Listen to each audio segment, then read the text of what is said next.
me ask you this: the front seven was really good again until they kind of it got away from them late. At what point does Jim Schwartz not do as much man coverage? Because other than Ward, Greg Newsome's played well, but when you get to that third guy, it's kind of like, oh, that didn't work. Well, I think you can. There's some certain things you can do. You can go man, but they're playing one high hat, so you can protect. If you want to stay with your identity, you can tell Ward and Newsome you're in zero, which means there's going to be no help for you ever. Now that's dangerous, but you can say that, and then you're gonna double that third guy or the guy you're struggling with the free safety. And on that first touchdown, they brought him in motion.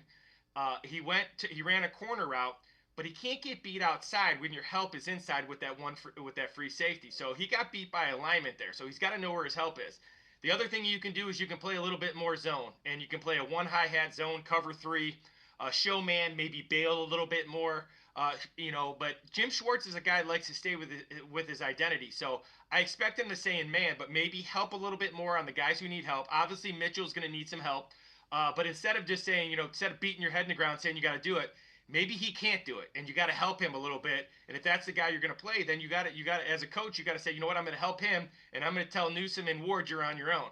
And then if Newsome and Ward aren't in, then maybe you play zone and you say, you know what, I'm going to go outside. But you can do all the things he likes to do with your front seven and play zone behind it. Now you're going to give up some things underneath, but you can do that, and that might be a route they had to go. He's played some zone in the past, so we'll see what happens. But yeah, there's got to be an adjustment. Press man on the third receiver with Mitchell and Miles Harden isn't working right now. And you're going to get a heavy dose of spreading the ball around from Green Bay. They don't have really a dominant guy. Their main guy is the tight end, Kraft.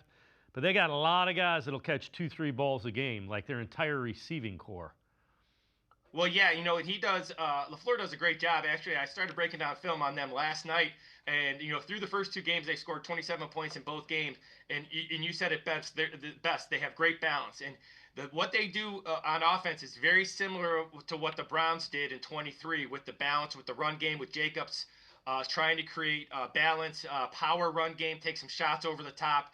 Create some matchups in empty personnel with big personnel with those two tight ends.